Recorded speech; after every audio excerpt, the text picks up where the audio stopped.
La crise politique italienne pourrait-elle se dénouer cette semaine? Le Premier ministre affirme au Sénat que la coalition est l'unique solution pour sauver le gouvernement.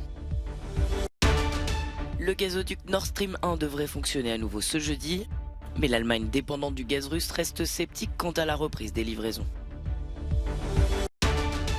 Les États-Unis accusent la Russie de travailler à l'annexion de territoires ukrainiens. Le point sur la situation de la guerre en Ukraine ce mercredi. Des incendies ravageurs continuent de sévir en Europe. En Grèce, en France, en Espagne et encore au Portugal, les pompiers se battent contre les flammes. Ranil Wickremesinghe est élu président du Sri Lanka. L'ancien Premier ministre contesté succède à Gotabaya Rajapaksa qui a fui son pays la semaine dernière. L'Italie pourrait-elle bientôt sortir de sa crise politique? Le discours de Mario Draghi ce matin devant le Sénat était attendu. Il avait présenté sa démission le 14 juillet dernier, estimant que son gouvernement n'était plus légitime en raison de la défection du mouvement 5 étoiles. Certains craignaient que le Premier ministre confirme cette démission. Il a au contraire indiqué qu'il était prêt à continuer sous certaines conditions. La seule façon d'avancer, si nous voulons rester ensemble, est de reconstruire à nouveau ce pacte avec courage, altruisme et crédibilité. Mario Draghi a fait un pas vers le mouvement 5 étoiles, évoquant une mesure qui est chère à son partenaire, l'introduction d'un salaire minimum légal. Un vote de confiance est organisé dans les deux chambres cette semaine. Le Premier ministre espère que le gouvernement en ressortira plus uni compte tenu de la situation actuelle, entre la crise économique qui frappe le pays, mais aussi les défis extérieurs comme la guerre en Ukraine qui pèse sur l'Europe. Nord Stream 1 en maintenance depuis 10 jours. Jusque-là, rien d'anormal puisque ces travaux ont lieu tous les étés. Mais le contexte politique sur fond de guerre en Ukraine inquiète l'Allemagne dépendante du gaz russe. Berlin craint en effet que Moscou ne profite de ces travaux de maintenance pour repousser la reprise du gazoduc, voire couper définitivement le robinet en guise de pression politique. De son côté, Vladimir Poutine assure que les livraisons reprendront normalement. Gazprom remplit ses obligations, les a toujours remplies et va continuer à le faire. Le gouvernement allemand reste sceptique. Le volume d'approvisionnement par la Russie a déjà été réduit de 60% ces dernières semaines. Ce que nous avons vu par le passé, c'est que des raisons techniques sont avancées, mais c'est en fait un choix politique. Puisque cela s'est produit une fois, cela peut bien se reproduire. Nord Stream 1 part de la ville russe de Vyborg, près de la frontière avec la Finlande, et traverse la mer Baltique jusqu'à Lubmin, dans le nord-est de l'Allemagne. Plus de 167 millions de mètres cubes de gaz peuvent transiter par le gazoduc chaque jour.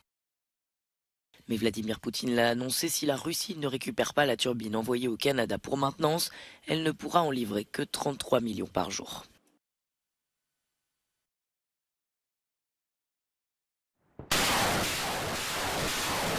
La résistance ukrainienne en réponse à l'attaque russe. La guerre sur le terrain se poursuit avec peu de gains territoriaux pour les forces d'invasion. Mais dans les parties du Donbass déjà prises par la Russie, les États-Unis craignent que Moscou n'ait l'intention de renforcer son contrôle par l'annexion. Selon eux, les zones visées seraient Kherson, Zaporizhia ainsi que toute la région de Donetsk et Lugansk, où la Russie semble organiser des référendums fictifs au mois de septembre. L'annexion par la force serait une violation de la Charte des Nations Unies et nous ne permettrons pas qu'elle soit incontestée ou impunie. Nous continuerons à fournir à l'Ukraine de l'assistance en matière de sécurité. Dans le courant de la semaine, le gouvernement annoncera de nouvelles livraisons d'armes et d'équipements à l'Ukraine. Il s'agira de la 16e livraison de ce type pour soutenir Kiev depuis que le président a pris ses fonctions. L'armement américain est d'une grande aide pour les forces ukrainiennes. Des armes qui, selon le ministre russe de la Défense, seraient présentes sur le marché noir ainsi qu'au Proche-Orient. Des informations rejetées par le président ukrainien qui y voit de la propagande du Kremlin. Nos partenaires sont pleinement informés de la manière dont nous utilisons les armes qui nous ont été fournies. Mais afin de lever les doutes sur cette manipulation des propagandistes russes et de ceux qui les aident en Ukraine ou ailleurs, un instrument de contrôle parlementaire sera mis en place.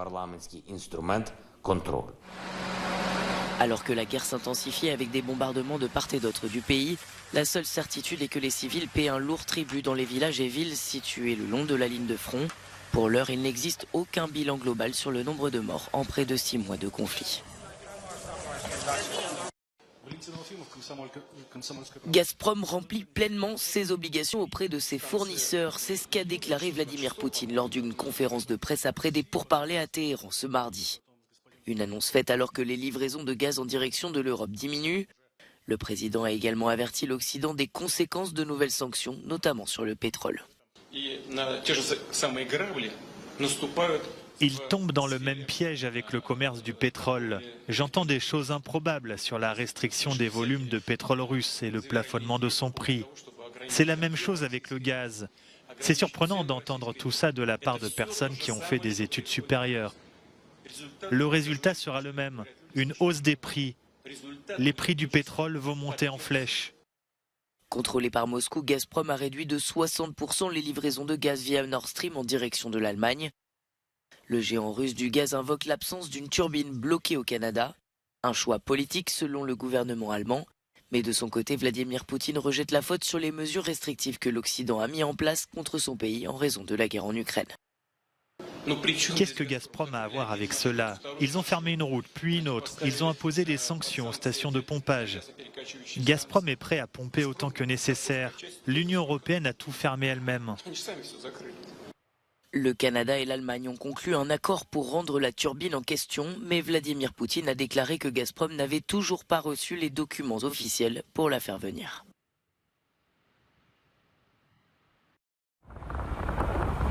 Des kilomètres de pins noircis par les flammes.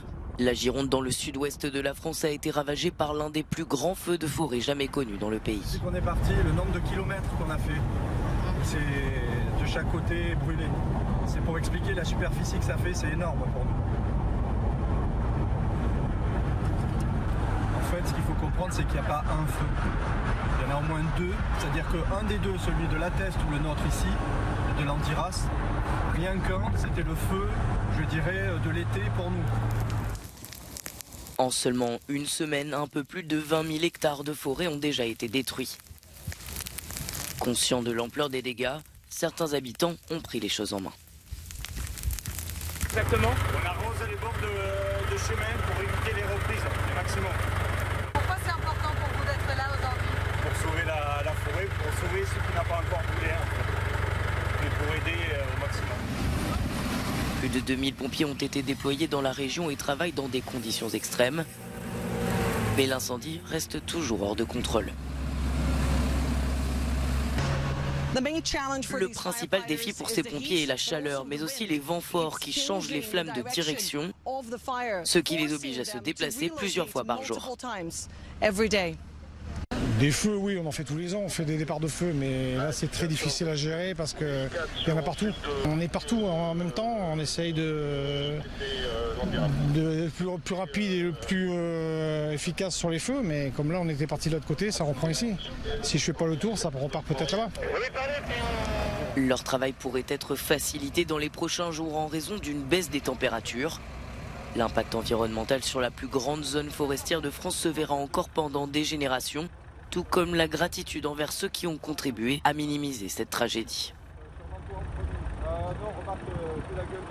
Les pompiers ont fait un travail de fou. Ils ont, c'est des héros. Des flammes qui faisaient la hauteur des pins et vraiment ça s'est arrêté à 20 mètres de chez moi. Donc tout à l'heure j'ai été autorisé à y aller pour vérifier si mes animaux étaient... J'ai 2 poules, hein, j'ai pas un gros cheptel, mais ils ont sauvé mes poules, ils ont sauvé mes maisons. Grâce au travail des soldats du feu et selon la préfecture, si des dizaines de milliers d'hectares ont été détruits, il n'y a eu pour l'heure aucune victime ni aucune maison brûlée.